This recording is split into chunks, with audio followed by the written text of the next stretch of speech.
जरा सोचिए, हम अपने रोजमर्रा के जीवन में कितनी आवाजें सुनते हैं। लोगों की बातें, गाड़ियों का शोर, मोबाइल नोटिफिकेशन और यहां तक कि अपने मन की अंतहीन बातें। इन सब के बीच क्या आपने कभी उस खामोशी को सुना है जो हमारे अंदर बसी है? द पावर ऑफ साइलेंस एक ऐसी किताब है जो हमें इसी खामोशी की ताकत को समझने और उसे अपने जीवन में अपनाने की प्रेरणा देती है। इस किताब के लेखक विश्वास चौहान ने बहुत ही सरल और प्रभावी तरीके से यह समझाया है कि कैसे हमारी आंतरिक शांति और आत्मज्ञान हमें बाहरी दुनिया के शोर से दूर ले जाकर सच्ची खुशी और संतोष दे सकते हैं। जब हम खामोशी का नाम सुनते हैं तो अक्सर हमें अकेलापन या उदासी का एहसास होता है। लेकिन क्या खामोशी वाकई इतनी नीरस होती है? लेखक कहते हैं कि असली खामोशी वो नहीं जहां कोई आवाज ना हो, बल्कि वो होती है जहां हमारा मन शांत हो। ये वह अवस्था है जहां हम अपनी आत्मा की आवाज सुन सकते हैं, जहां हम अपने विचारों और भावनाओं को गहराई से समझ सकते हैं।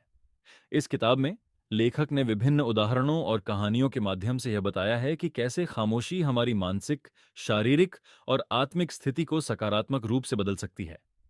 खामोशी सिर्फ आवाजों का अभाव नहीं है, बल्कि यह एक आंतरिक स्थिति है जिसमें मन और आत्मा की शांति होती है। जब हम बाहरी शोर से दूर होते हैं, तभी हम अपने अंदर की आवाज को सुन सकते हैं।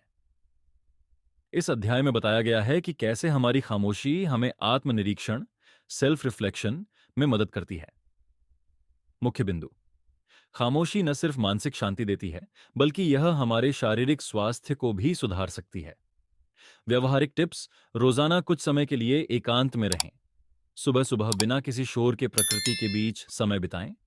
महत्व: खामोशी का सही उपयोग हमारे रिश्तों में भी सुधार ला सकता है। कैसे करें? कभी कभी बिना कुछ कहे भी अपनी भावनाओं को व्यक्त किया जा सकता है। जब हम ध्यान से सुनते हैं तो हम अपने संबंधों में अधिक गहराई ला सकते हैं। खामोशी हमारे दिमाग को स्पष्टता देती है, जिससे हम जीवन के बड़े फैसले आसानी से ले सकते हैं। जब हम जल्दबाजी में या शोरगुल में निर्णय लेते हैं तो अक्सर गलतियां होती हैं, लेकिन शांत मन से लिए गए निर्णय अधिक सटीक होते हैं। उदाहरण: लेखक बताते हैं कि कैसे ध्यान, मेडिटेशन और एकांत में बैठना हमें अपने विचारों और भावनाओं को समझने का अवसर देता है। खामोशी न सिर्फ मानसिक शांति देती है, बल्कि यह हमारे शारीरिक स्वास्थ्य को भी सुधार सकती है। रोजाना कुछ समय के लिए एकांत में रहें। सुबह सुबह बिना किसी शोर के प्रकृति के बीच समय बिताएं। हर दिन कुछ मिनटों का साइलेंस ब्रेक लें। तकनीक, मोबाइल, टीवी से दूर रहें। ध्यान, मेडिटेशन और प्राणायाम, ब्रीदिंग एक्सरसाइजेस करें। द पावर ऑफ साइलेंस किताब हमें यह सिखाती है कि शोर में भी हम शांति पा सकते हैं, यदि हम खुद के भीतर की आवाज सुनने लगें। यह किताब न केवल पढ़ने के लिए है, बल्कि इसे जीवन में अपनाने की आवश्यकता है।